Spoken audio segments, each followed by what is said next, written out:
Kaixo txikiz, ni Monsef naiz, Mohammaden aita naiz, eta Marokokoa naiz. Igarri den belea kontatu dizuet. في أحد الأيام الصيف الحارة كان الغراب الصغير عطشانا جدا. طار هنا وهناك بحثا عن بعض الماء. وفي أثناء طيرانه في الجو شاهد إناء صغيرا.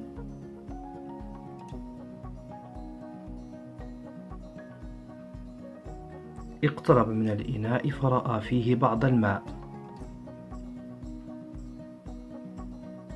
فرح الغراب الصغير كثيرا وحاول أن يشرب من الماء، لكنه لم يستطع لأن الماء كان بعيدا من منقاره.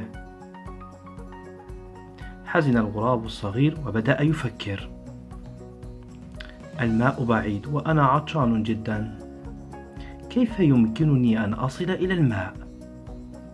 نظر الغراب الصغير من حوله فرأى بعض الحجارة.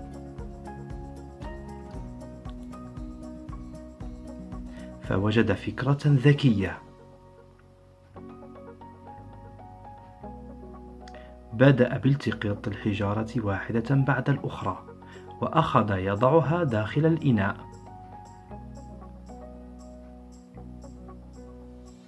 وكلما وضع حجرا داخل الإناء كلما ارتفع الماء أكثر وأكثر.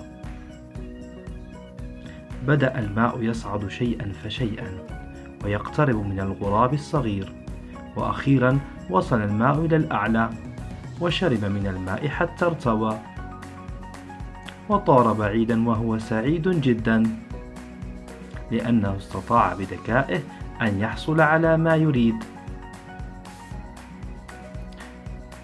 هذه هي النهاية. Ondo bili.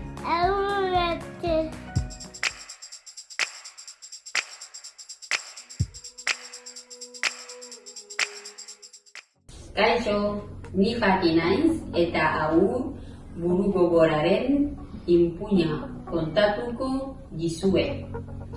Benn xale bu jigéen bu nekkoon ak yaayam. dëgër bopp bañ koy tuddee Wowle. Wowle yaayam ni ko, Wowle bul génn parce que àll bi buuru dafa am ay gaynde te boo demee dañ lay lekk. Mu ni ko, waaw yaay, man duma dem fenn, damay toog. Dinaa toog fii xaar la. Mu ni ko, maa ngi dem togg. Mu ni ko, waaw. Yaayam dugg si waañ bi togg, mu gaawantu xool yaayam dem, gis ne yaayam dem na, mu commencé yóot ndànk daal di daw leen si àll bi dem wut fur wi. Fekk nag am na benn gaynde bu fa nekk ak jabaram ak doomam. ñu ne ñoom dañoo xiif te àll bi amul dara lu ñu lekk, fu ñuy jëlee lu ñu lekk te ay fur wi doo nga fi nekk. doom ji ne yaay, man bëgg mu fur wi, yàpp rek laa bëgg. léegi nag foofu nag xale bi ñëw. bi mu ñëwee gis gaynde gi mu jël ci fu muy lekk, wéeru ci garab gi ba mu yàgg mu nelaw. bu mu nelawee yeewu wéeru daan ni, man de xawma fi ma nekk fan la. réer commencé woo yaayam, yaay ji gis ko, papa gisul papa bi. léegi gaynde bu ndaw bi daal tax mu si yaay mu ko, yaay nit ma nga fële, nit ñëw lekk ko. ñu ñëw ni ko, yow lan ngay def fii? kooku ni ko, waaw yow dama la wax ñu lekk fur wi léegi ak gaynde xale yi nii nañ ko lekk. léegi xale bi jékki-jékki rek daw muy daw lu bëri ba mu yàgg mu gis yaay ji ak papa ji. yaay ji papa ji ni ko, yow fan nga nekkoon wow ne?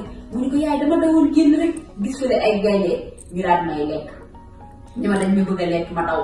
yaay ji ni ko, gis nga lii moo tax ma naan la àll bi wóoru, bu ëllëgatee del toog fi ma la teg. xale bi daal ni ko, waaw yaay, tey moom dootuma demati fenn, foo ma teg rek foofu laay toog. léegi nag loolu moo tax ñuy wax ni xale du dëgër bopp, fu ko yaay wax toog fa rek foofu la waroon toog. jërëjëf.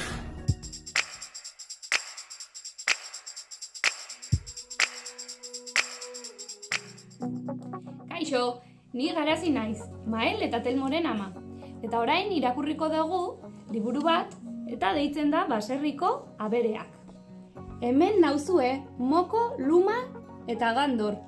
Nik kukurruku eta zuek jeiki egin behar. Eta Mael, ze animali daukagu hemen? Oioa.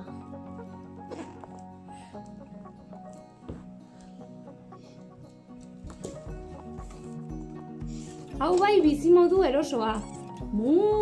Larrean egun osoa. Telmo, zer berea daukagu hemen?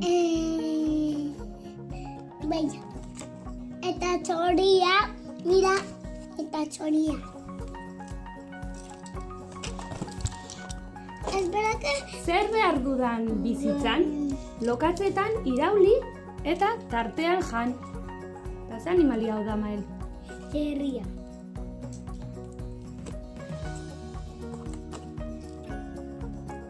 Ahate dantzaria nauzue, airean edo uretan, hartazika nabil etengabe. Hau zein da, Telmo? Ata.